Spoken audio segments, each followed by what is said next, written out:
Matahom nga kabuntagon mga kapaglaom. Atong hisgutan ni ining adlaw maong atong morning devotional nga naguluhan ang panahon sa pagtigom part 2. O ang atong teksto makita sa Luke chapter 14 verse 23 nga nagingon, ang agalon miingon sa ulipon, umadto ka sa kadalanan og sa kakuralan, og pilita ang mga tawo sa pag-anhi dinhi aron mapuno kining akong balay.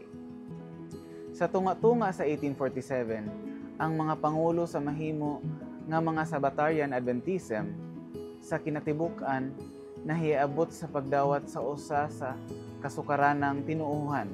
Ang sunod nga lakang mao ang pagpahat kanila ngadto sa uban.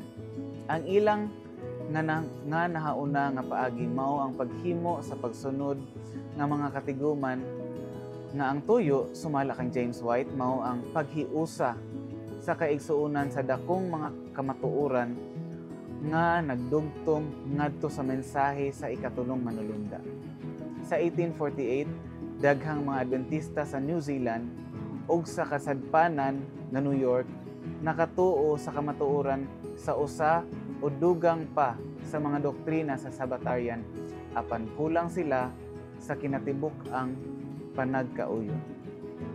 Ang pagsunod nga mga komprehensya sugod sa 1848 mupakaylap sa Sabbatarian nga mensahe na iwali.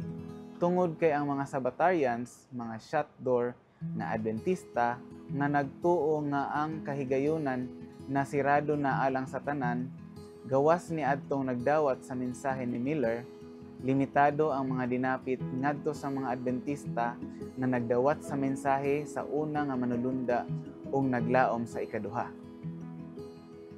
Ang katungdanan sa mga magwawali mao ang paghatag sa mensahe sa ikatulong manulunda ingon nga kabahin sa tubag ngadto sa nahitabo sa katapusan sa 2,300 ka mga adlaw nga nagpadayag kung diin sila magbarog sa kasaysayan sa tagna. Si James White sa iyang pagtaho sa una nga komprehensya ni atong April 1848 naghisgot nga mga 50 ka mga tawo na nambong. Dili silang tanan bug-os nga anaa sa kamatuoran. Gipasabot ni Igsoon Bates ang kasuguan sa tin-aw nga kahayag. Ug ang ilang kahinungdanon gipasantop sa ilang mga salabutan pinaagi sa ilang kusganong mga pamatuod. Ang pulong adunay epekto sa pagpalig-on ni adtong diha na sa kamatuoran o sa pagpukaw ni adtong wala pa makadesisyon sa hingpit. Ang mga kalab-uton sa mga komprehensya mitumaw sa labaw pagani katin-aw sa taho ni Ellen White ni adtong gihimo didto sa kang Igsoon Arnold nga gambalay ni atong 1848. Sa paghinumdom nga adunay 35 ang nanambong, siya nagtaho nga halos adunay duha lang ang nagkauyon. Ang tanan naghandom alang sa usa ka higayon sa pagwali kanamo.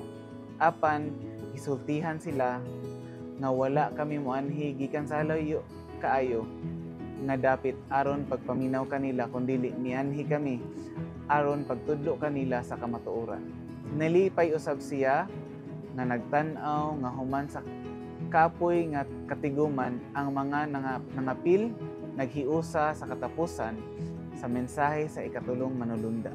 Gigamit gihapon sa Dios ang mga lalaki ug babayi nga nakasabot sa iya nga pulong sa paggiya uban ngadto sa pagsabot sa Biblia. Tingali gusto pagani niya nga gamiton ka sa mao nga paningkamot karong adlaw. Mag-ampo ta mga kapaglaom. Among dalaygon nga Dios, niining buntaga among ginaampo nga kami isip nimong magbuluhat, gamiton nimo alam sa pagpahat sa kamatuoran.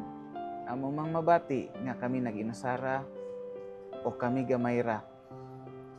Pero kabalumi nga ang balaang espiritu anaa nagagiya kanamo. Tabangi kami nga maabot mi sa masking kinsa labi pa sa mga kasing-kasing nga nanggahi na alang sa kamatuoran sa mga kasing-kasing nga lisod sa pagdawat diha sa maayong balita.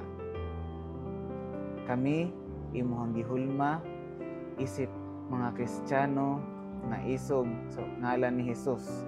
Isog kami mosulti sa kamatuoran alang sa katawhan nimo. Salamat sa pagdungog o pagtubag sa among pagampo sa ngalan ni Hesus.